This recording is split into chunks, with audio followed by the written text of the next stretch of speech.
한때 웰빙 이 용어가 유행을 한 적이 있었지 않습니까? 제가 국어 사전으로 이 웰빙 이 찾아보니까 이렇게 풀이하고 있었습니다. 몸과 마음의 건강을 통해 행복을 추구하며 살아가는 일. 그 사람들이 이제 이 웰빙 이걸 잘 먹고 잘 쉬고 또 신체적으로 건강하게 사는 삶, 이 정도로 이제 이해를 하고는 유기농 먹거리가 막 유행이 되고 몸에 좋은 음식, 이제 옛날에 먹던 패스트푸드 안 돼, 햄버거 절대 안 돼, 슬로우 푸드가 좋아. 또 그리고 또 이제 그 힐링이라는 이름으로 막 여행의 붐이 일어나고 그랬던 적이 있었습니다. 근데 시간이 지나면서 이 웰빙의 개념을 이런 외적인 것에만 초점을 맞추다 보니까 자꾸 의문이 생기는 겁니다. 이 과연 웰빙의 삶이 이런 것뿐일까? 사실 이런 질문은요, 소크라테스, 아리스토텔레스 시대 때부터 있어 왔던 질문 아닙니까? 어떻게 사는 것이 행복한 삶인가? 인류가 오래전부터 이런 문제를 가지고 고민을 하면서 발전을 해서 요즘에 심리학이나 철학 같은 데서는 이제 인간의 행복을 두 갈래로 나누어 생각하고 있다는 겁니다. 이 두 갈래로 나누어 생각하는 행복, 하나가 헤도니아라는 단어로 표현이 되고요. 또 하나가 에우다이모니아라는 단어로, 헬라어인 것 같아요. 그러니까 이 두 단어로 설명이 되는데요. 헤도니아를 한마디로 말하라 그러면 이건 쾌락적 행복, 또 감각적 행복, 이게 헤도니아라는 단어로 표현되는 행복이고요. 그 다음에 에우다이모니아라는 이 단어는 자아실현적인 행복, 또 소명적인 행복, 이 두 행복으로 그렇게 이제 구분이 돼서 설명을 드릴 수 있다, 이제 그 얘기거든요. 이 쾌락적 행복 혹은 감각적 행복인 헤도니아, 이 단어에 대하여 설명한 책 중에서 저는 예전에 한번 소개해드렸던 애너 렘키 교수의 도파민 네이션, 저는 이 책을 참 권합니다. 이 도파민 네이션이라는 이 책에서 설명이 이 헤도니아에 대한 너무나 적절한 설명이 이루어지고 있다고 생각합니다. 이 책에서 주장하는 핵심이 뭐냐면은 사람은 쾌락을 추구할수록 오히려 더 고통스럽고 더 공허해진다. 이게 강조점이에요. 왜 그런가 하니까 인간의 뇌는 이 쾌락과 고통의 균형을 유지하려는 시스템이 작동되기 때문이다.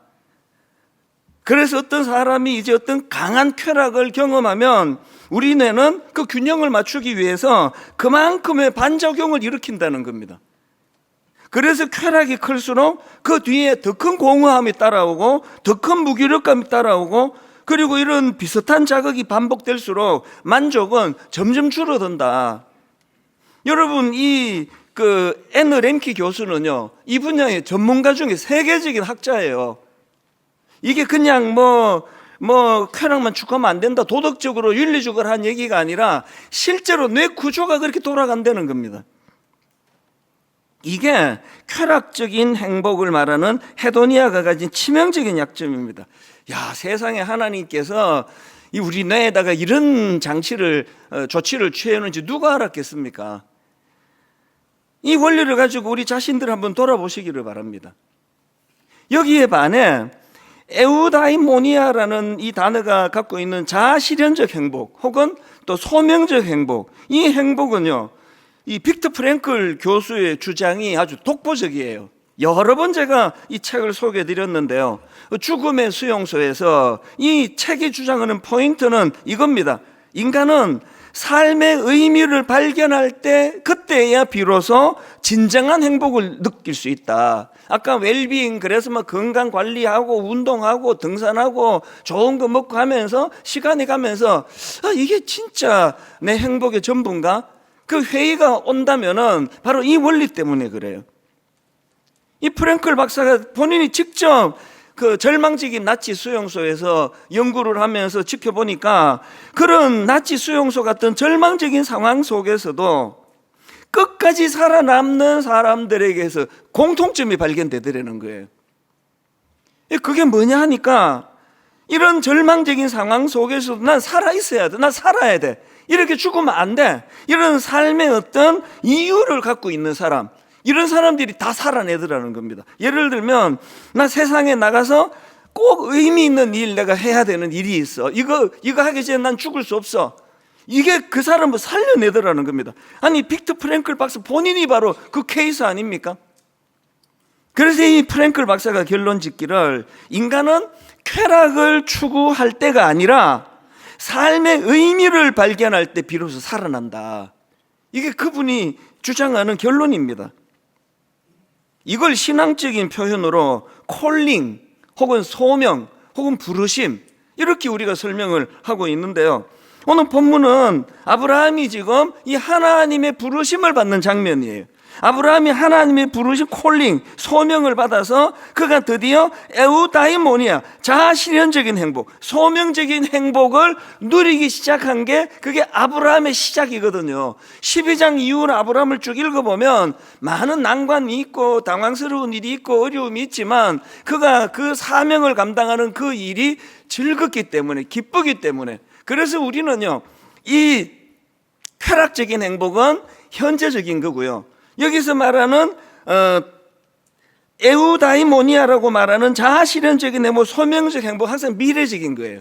그래서 우리가 미래를 꿈꾸기만 하면 안 이루어져도 행복한 거거든요. 아브라함이 자녀가 없어서 그렇게 괴로워해도 그 마음에 하나님 주신 꿈을 그가 품고 있었기 때문에 그것이 그를 행복하게 만드는 거거든요. 이런 의미에서 오늘 본문을 보시면 하나님의 부르심 이게 1절부터 나오는데 한번 보십시오. 창세기 12장 1절입니다. 여호와께서 아브라함에게 이르시되 너는 너의 고향과 친척과 아버지의 집을 떠나 내가 너에게 보여줄 땅으로 가라. 뭐 신앙생활 하는 분 치고 이 구절을 모르는 분이 누가 있습니까? 다 아시잖아요. 이 유명한 창세기 12장 1절이 다 아시는 말씀인데 근데 여러분 이 말씀은요 그 당시 상황을 알고 읽으면 더 깊이를 알 수가 있습니다. 이게 어떤 상황에서 주신 말씀인가 하니까 하나님께서 아브라함에게 이 말씀을 주시던 당시에 아브라함은 하란이라는 곳에 머물고 있었습니다. 그래서 12장 2절 바로 앞구절에 이런 말씀이 나옵니다. 창세기 11장 31절 데라가 그 아들 아브라함과 하란의 아들인 그의 손자 롯과 그의 며느리 아브라함의 아내 사레를 데리고 갈대아인의 우르를 떠나 그 다음 보세요. 가나안 땅으로 가고자 하더니 근데 어디에 머뭅니까? 하란에 이르러 거기 거주하였으며 아니 이거 이상한 거 아닙니까? 아니 그들의 목적지는 가나안 땅인데 왜 하란에 머물고 있습니까? 제가 뭐 부산에 가기로 하고 혹은 광주에 가기로 하고 차를 몰고 가다가 한 천안쯤 와가지고 안 가는 거예요. 그냥 뭐 휴게실도 보고 뭐 이러면 여기 되게 좋다. 그 이상한 거거든요. 아니 그럼 지금 아브라함 일행은 왜 지금 목적지를 안 가고 도중에 왜 하란이라는 곳에 거기에 머물고 있나? 이유는 아주 간단합니다. 그 당시 하란은요 풍요로운 상업도시예요. 여러 가지 것들을 다 갖추고 뭐 굳이 먼 목적지까지 가지 않아도 뭐 적당히 살 수 있는 곳 거기에 정착을 하게 된 겁니다. 그러니까 결국은 이 하나님의 부르심보다 현실에 안주하는 거, 이 도중하차 우리 인생에서 가장 위험한 게 바로 이거거든요. 분당 우리 교회를 개척할 때 하나님 주신 소명이 있고 꿈이 있었는데 교회가 막 이상하게 갑자기 막 비대해지고 막 사람이 많이 모이고 그러니까 이게 자칫하다가는 이 길을 잃어버릴 것 같아요. 왜 개척을 했는지 목표가 뭔지 이건 없고 막 이번 주에도 지금 뭐 몇 명이 등록했네 이번 주에도 몇 명이 등록했네. 그때 제가 막 그냥 구호처럼 외쳤던 저를 독려하느라고 개가 짖어도 기차는 간다. 이걸 계속 독려했습니다. 개가 짖어도 기차는 간다. 기차는요 어떤 상황이 주어지든 개가 짖거나 말거나 자기 속도를 목표를 향해 가는 거거든요. 개척했더니 막 갑자기 사람이 많이 모이건 개척을 했는데 의도한 대로 안 모이건 나는 내 목표를 향해 가는 거예요. 여러분 2만 명 모이는 게 목표입니까? 50명 모이는 게 실패입니까? 목표를 갖고 가는 게 중요한 거거든요. 그래서 제가 계속 우리 부교육자들하고 막 따라하라고 그러기도 했어요. 개는 짖어도 기차는 간다. 개가 안 짖어도 기차는 간다. 일정한 속도로 간다. 그게 저에게 많이 도움이 됐거든요. 여러분 한번 생각해 보세요. 여러분 지금 이게 항상 문제 아닙니까? 여러분에게는 개가 짖거나 말거나 가야 되는 목표가 있습니까? 맨날 이렇게 주저앉아 버리는 거. 여기가 좋사오니. 좋기는 뭐가 좋습니까? 여기가 우리에게 허락하신 목표를 향해 나아갈 때 기쁨이 생기는 거거든요.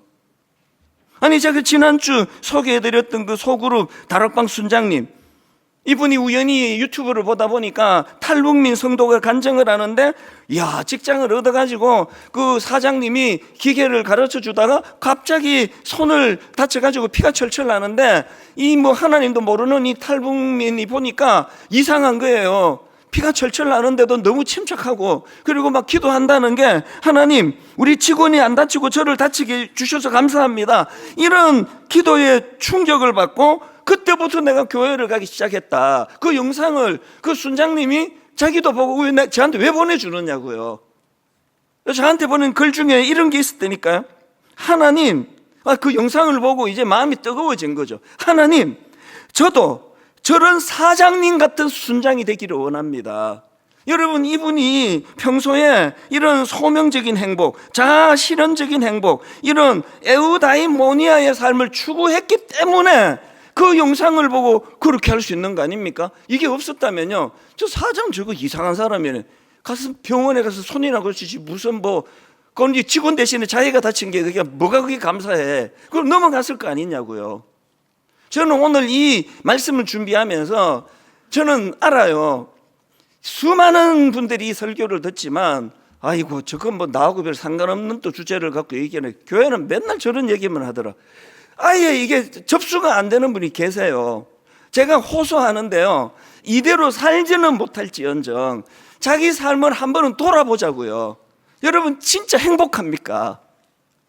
웰빙이 자기를 행복하게 일정한 부분 해주기는 하는데 계속해서 이게 행복인가? 돈 벌어가지고 맨날 건강식품 사고 유기농 사고 어디 여행 다니고 그렇게 해보니까 이걸로는 아닌데, 안 채워지는데, 그 얘기를 좀 하자는 거예요. 그래서 오늘 우리가 안주하고 머물고 있는 하란, 나름대로 좋으니까 거기에 머물렀겠죠. 그러나 하나님 앞에서 우리가 이걸 뛰어넘을 때, 하란을 우리가 뛰어넘을 때 그때 주시는 하나님의 행복, 기쁨, 이게 있다는 거, 이걸 오늘 본문에서 우리가 좀 찾아 나가자는 거거든요. 그래서 제가 오늘 이런 점에서 본문 말씀을 가지고 두 가지 포인트를 가지고 말씀을 좀 풀어가려고 하는데요. 첫 번째 포인트는 이겁니다. 여러분, 우리가요, 이 하나님의 부르심을 따라 안주하던 하란에서 떠날 때, 이게 중요합니다. 부르심을 따라 안주하던 하란을 떠날 때, 그때 새로운 삶이 시작된다는 거예요. 이거 떠나고 이거 어떻게 살아? 아니 내가 이걸 어떻게 포기해? 근데 여러분, 그 움켜쥐고 있는 그것 때문에 한 걸음도 더 발전하고 성장하고 성숙하는 삶을 살기가 어려운 거거든요. 부르심을 따라 떠날 때 12장 1절을 다시 보십시오. 여호와께서 아브라함에게 이르시되 너는 너의 고향과 친척과 아버지 집을 떠나 내가 너에게 보여줄 땅으로 가라. 다시 말씀드리지만요, 하나님이 아브라함에게 요구하신 첫 번째가 떠나라는 거예요. 이거 없이 그 다음 단계는 못 갑니다. 떠나라는 거죠. 이거는요, 단순히 장소 이동만을 말하는 게 아닙니다. 이 말씀 안에는 아브라함이 그동안 익숙했던 하란의 가치관, 아브라함이 그동안 익숙했던 눈에 보이는 안락과 쾌락을 쫓게 만드는 그 세상 방식, 이것으로부터 떠나야 된다는 거거든요. 그래서 로마서 12장 2절, 너희는 이 세대를 본받지 말고 오직 마음을 새롭게 함으로 변화를 받아. 너희는 이 세대를 본받지 말고 떠나라는 얘기예요. 너희는 이 세대를 본받지 말고 오직 마음을 새롭게 함으로 변화를 받아 하나님의 선하시고 기뻐하시고 온전하신 뜻이 무엇인지 분별하도록 하라. 여러분 한번 잠깐 생각해 보세요. 여러분이 떠나야 될 어떤 하란이 있습니까? 여러분에게는 이런 분 계시죠? 나는 이미 예수 믿고 하란을 떠났습니다. 너무 귀한 분이에요. 그러나 그런 분들도 방심하면 안 되는 게요, 이게 약간 좀 유치한 얘기긴 한데요, 여러분 오래전에 나온 유행가 중에서 화장을 고치고, 이 노래 혹시 아세요? 저는 이 노래를 거의 최근에 제가 알게 됐는데요. 이게 지난 화요일 새벽에 굉장히 하여튼 독특한 경험을 했어요. 이게 이제 잠이 깨기고 직전에 이게 깰 듯 말 듯한 그때에 계속 하나님이 제 머리에 화장을 고치고 이거 계속 저는요 가사가 익숙지 않아 가지고 떠올려질 만한 가사도 없어요. 그냥 제목만 아니까 화장을 고치고 그래서 제가 이제 안 되겠다 싶어 가지고 이제 일어나서 이제 서재로 가서 묵상을 하기 전에 화장을 고치고 검색을 해봤어요. 화장을 고치고 검색을 해보니까 이게 그 남녀간의 이제 사랑 이야기 당연히 그렇죠. 이제 너무 좋은 남자를 만났는데 너무 어릴 때 내가 만나가지고 자기가 제대로 못해가지고 이 남자가 떠나버렸어요. 그래서 그 미련을 못 떨쳐가지고 그런 스토리인데요. 가사를 한번 들어보세요. 우연히 날 찾아와 사랑만 남기고 간 너. 참고 기다려보세요. 예. 우연히 날 찾아와 사랑만 남기고 간 너. 하루가 지나 몇 해가 흘러도 시간이 지금 몇 해가 흘렀습니다. 하루가 지나 몇 해가 흘러도 아무 소식도 없는데 세월에 변해버린 날 보며 실망할까 봐 오늘도 나는 설레이는 마음으로 화장을 다시 고치곤 해. 그 다음 가사가 정말 애절합니다. 아무것도 난 해준 게 없어. 받기만 했을 뿐. 그래서 미안해. 나 같은 여자를 왜 사랑했는지, 왜 떠나야 했는지, 어떻게든 우린 다시 사랑해야 해. 그리고 맨 마지막 가사가 이렇습니다. 그땐 너무 어려서 몰랐던 사랑을 이제야 알겠어. 보잘것없지만 널 위해 남겨둔 내 사랑을 받아줘. 와야 받아주지. 어떻게든 우린 다시 사랑해야 해. 같이 한번 불러보실까요? 이 가사를 보니까 뭐 통속적인 남녀간의 사랑인데요. 이 여자가 너무 철이 없었나 봐요. 내가 너무 어려가지고 어떻게 내가 당신 같은 사람을 내가 놓칠 수 있었나. 그래서 지금 몇 해가 지났는데 안 돌아와요. 근데 왜 화장을 고친다고요? 세월이 너무 흘러가지고 내가 너무 초라해져 있을까 봐 매일 화장을 고치고 그러고 기다리고 있다는 내용인데, 하나님이 저는 그 화장을 고치고 주셨다고 말했던 이유가 있는데요. 저는 이 가사를 보면서 여기에다가 남녀간의 사랑을 적용한 게 아니라 제가 거기에다 세월을 대입한 거예요. 여러분 그 가사에 나오는 떠나버린 남자하고 우리가 겪어내는 세월하고 공통점이 하나 있는데 가면 안 온다는 거예요. 떠나면 안 돌아오는 그거 공통점이거든요. 제가 새벽에 하나님 앞에 이 가사를 가만히 들여다보면서 하나님 앞에 이게 하나님이 내게 주시는 무슨 경고의 말씀 같기도 하고 배려의 말씀 같기도 하고, 여러분 이게 제가 지금 은퇴 이후라고 생각해 보세요. 은퇴하기 전에 그냥 설렁설렁 특히 남은 한 6년 동안에 대충 이거 이제 얼마 안 남았는데 어디 맨날 쉬고 먹고 목회도 안 하고 설교도 준비도 안 하고 이랬다가 은퇴한 이후에 내가 그 사실을 내가 이게 밀어냈거나 어리석었거나 깨달으면 이게 안 돌아오는데 내 인생은 완전 불행한 거 아니냐고요.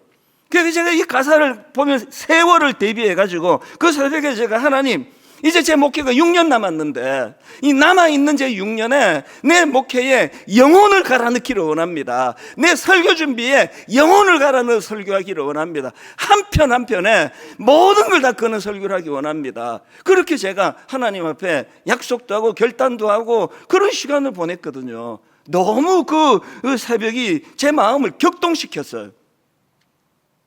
그리고는 바로 이제 우리 오전 10시에 있는 여순장님들 화요일마다 오전에 모이거든요. 순장반에 제가 이 간증을 했거든요. 이걸 같이 나누고 나서 나중에 우리 교구 목사님이 저한테 들려주는 겁니다. 그 얘기를 다 나누고 이제 교구별로 흩어졌는데 이 목사님이 이제 교구 목사님이었겠죠. 우리 교회에 브라보 시니어라고 있잖아요. 65세 이상 어른들의 모임이에요. 그 브라보 시니어의 순장님으로 섬기시는 분, 이분 연세가 74세예요. 이 순장님이 그 말을 전해준 그 목사님을 만나갖고 울먹울먹 하시면서, 목사님, 저도 이제 남은 순장 사역 후회 없이 하고 싶습니다. 그렇게 울먹울먹 하면서 그 어른이 고백하더라는 거예요. 여러분, 이게 나이의 문제만은 아니잖아요.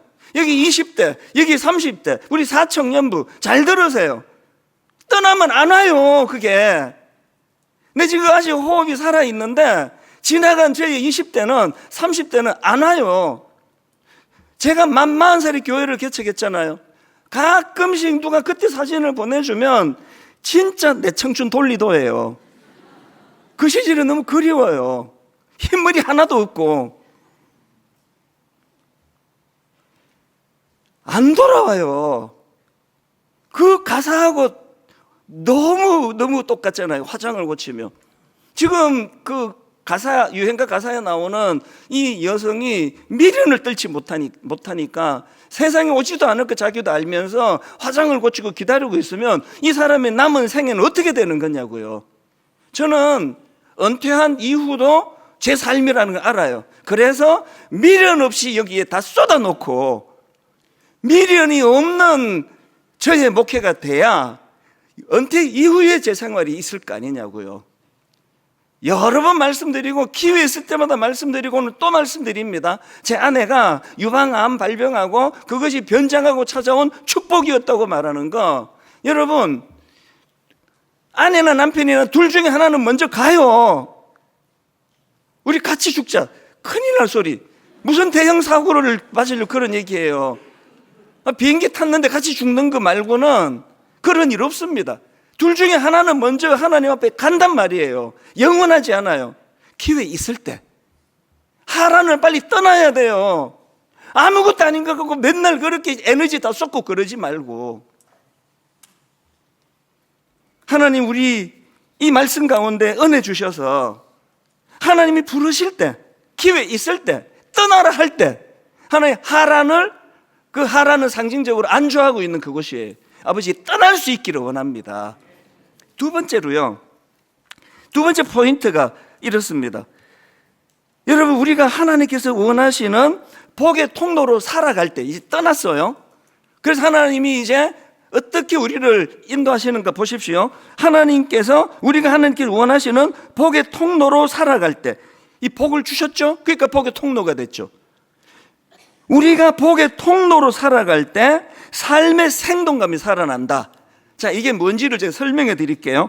자, 아까 1절에서 떠나라 그러셨고요. 그리고 2절에 보니까 이렇게 나옵니다. 내가 너로 큰 민족을 이루고 그 다음에 너에게 복을 주어 내 이름을 창대하게 하리니.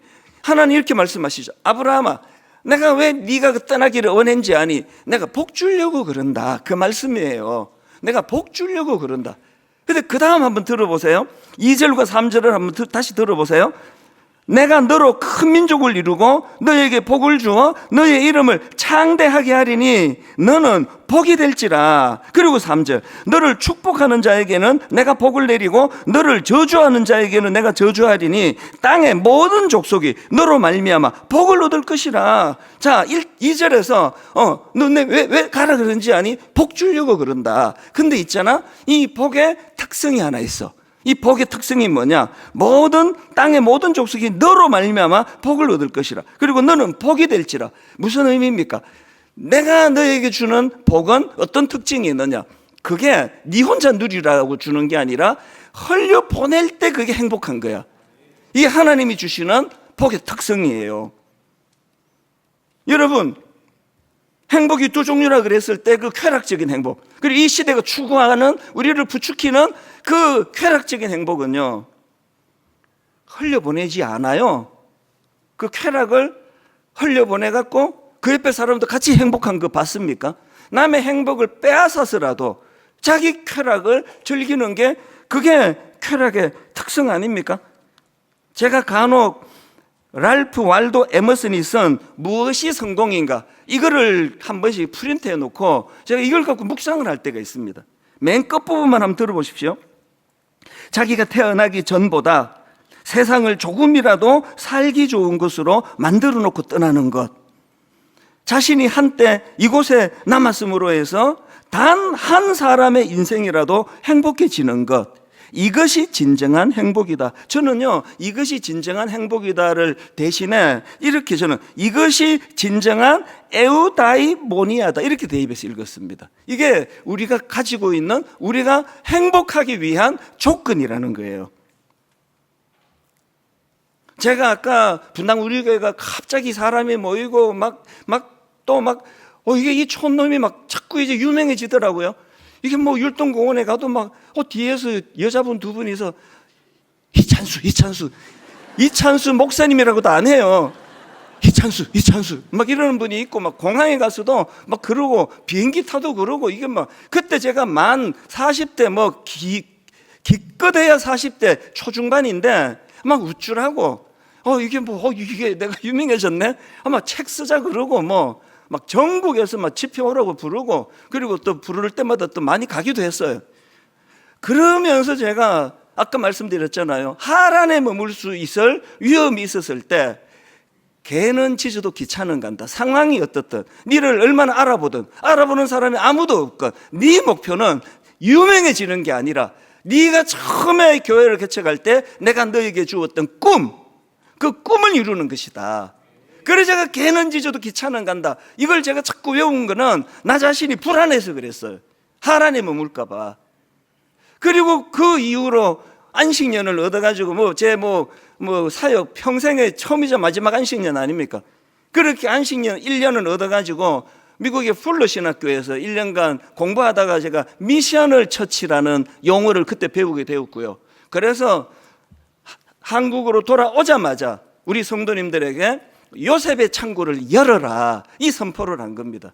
제가 12월 말까지 그 안식년을 얻었는데 못 견뎌가지고 8월 말인가 9월 초인가 돌아왔어요. 마음이 조급해가지고. 그리고 그때 요셉의 창고를 열어라, 이게 하나님이 주신 이 원리, 분당 우리 교회에 이런 넘치는 너 같은 촌놈한테 이런 은혜를 주신 거, 너 즐기고 살라고 준 게 아니라 흘려보내야 된다. 그 원리가 요셉의 창고를 열어라, 거기에 돼가지고 여러분들이 너무나 놀랍게 또 고맙게 수고해 주셔가지고요, 그때 다문화 가족 지원센터가 세워지고 에듀투게더라고 저소득층 청소년 아이들을 대상으로 영어를 지도하고 수학을 지도하고 놀랐습니다. 이 성도님 중에 영어를 잘 하시는 분은 그 바쁜 시간 퇴근하고 쪼개가지고 저기 저소득층 아이한테 가서 영어를 무료로 가르쳐 주는 거예요. 수학을 무료로 가르쳐 주는 거예요. 이게 한때 굉장히 많이 저변에 확대됐거든요. 그리고 궁극적으로 말하면 1만 성도 파송 운동이 그 흐름으로 연결돼가 온 거 아닙니까?